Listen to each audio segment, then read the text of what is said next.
ముఖ్యమంత్రి గారు ప్రయత్నం చేస్తాడని మేము నమ్ముతున్నాం. అదే సమయంలో కేంద్రం వైపు ఎలాంటి చర్యలు సూచన చేయాలో అటువైపు, అదే సమయంలో కమిషన్ వైపు, మరొక వైపు మున్ముందు ఈ చట్ట రూపం దాల్చడానికి ఏం చేయాలో అందరికంటే ఎక్కువ గౌరవ ఆంధ్రప్రదేశ్ ముఖ్యమంత్రి చంద్రబాబు నాయుడు గారికే తెలుసు. ఆయన మీద నాకే కాదు, మా జాతికే కాదు, సమాజంలో చాలా వర్గాలకు కూడా ఆయన మీద నమ్మకం, విశ్వాసం ఉన్నది.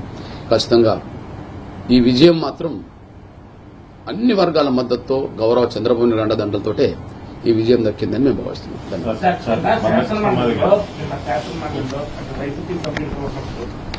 ఏదైతే హోంమంత్రి ఈ తీర్మానానికి ప్రతి ఒక్కరు ఆమోదం తెలపాలని కోరుతుంది ఏకగ్రీవంగా, ఏమన్నా అభ్యంతరాలు ఉన్నా లేకపోతే ఇంకేదైనా సందేహాలున్నా నివృత్తి చేయడానికి మేము సిద్ధంగా ఉన్నామని చెప్పినప్పుడు అటు నుంచి అలాంటి సమాధానం కూడా రాలేదు. ఒక మౌన అంగీకారం అనేది లభించింది. ఎలా చూస్తారు?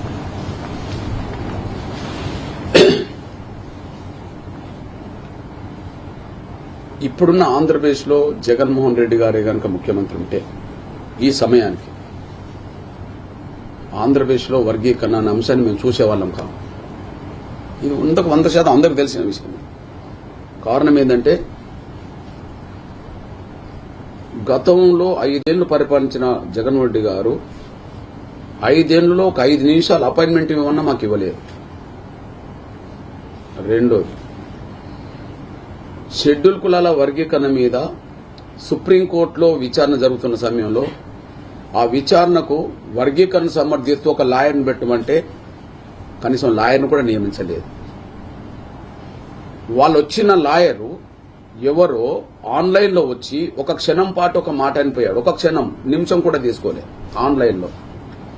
సుప్రీంకోర్టు ఏ నిర్ణయం తీసుకున్నా దానికి కట్టుబడి ఉంటాం అన్నాడు. అంటే వర్గీకరణ సపోర్ట్ చేయలేదు, వర్గీకరణ వ్యతిరేకించినట్టుగా అక్కడ మాట్లాడలేదు. సుప్రీంకోర్టు ఏ నిర్ణయం తీసుకుంటే దానికి కట్టుబడి ఉంటాం అన్నాడు. దాన్ని మరి సుప్రీంకోర్టు ఎస్సీ వర్గీకరణ చేసుకునే అధికారం రాష్ట్రాలకే ఉన్నదని సమర్థించారు. మరి దాన్ని స్వాగతించాలి కదా, దాన్ని స్వాగతించలేదు. అదే సమయంలో ఎస్సీ రిజర్వేషన్ల వర్గీకరణ విషయంలో కనీసం మీ వైఖరి ఏందో చెప్పండి అని చెప్పి మేము పదే బహిరంగంగా అప్పీల్ చేస్తున్నాం. ఈ రోజు వరకు కూడా ఎస్సీ వర్గీకరణ అంశం మీద ఆయన సమర్థిస్తూ ఒక స్టేట్మెంట్ కూడా ఇవ్వట్లేదు.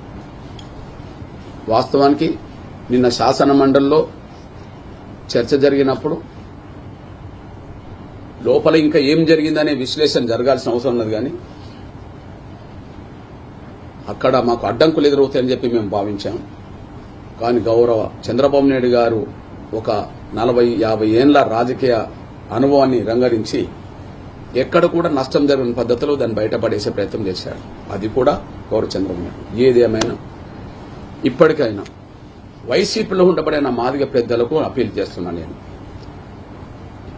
ఎస్సీ వర్గీకరణ అంశం మాదిగ జాతి బిడ్డల భవిష్యత్తు, మీ బిడ్డల భవిష్యత్తు కూడా దాని మీద ఆధారపడి ఉన్నది.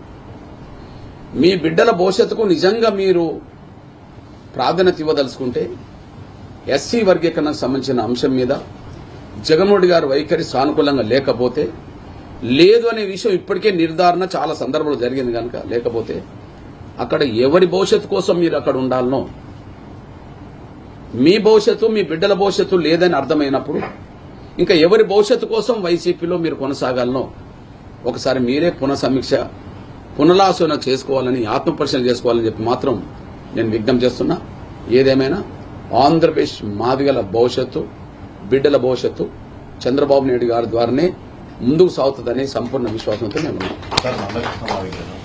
తెలంగాణలో మాదిగలు ఎక్కువ, ఆంధ్రాలో మాదిగలు ఎక్కువ. కానీ చంద్రబాబు ఆంధ్రప్రదేశ్ ముఖ్యమంత్రిగా ఉన్నప్పటికీ ఓట్ బ్యాంక్ అనేది చూసుకోకుండా వర్గీకరణ బిల్లును నిలబెట్టారు. దీన్ని ఏ విధంగా?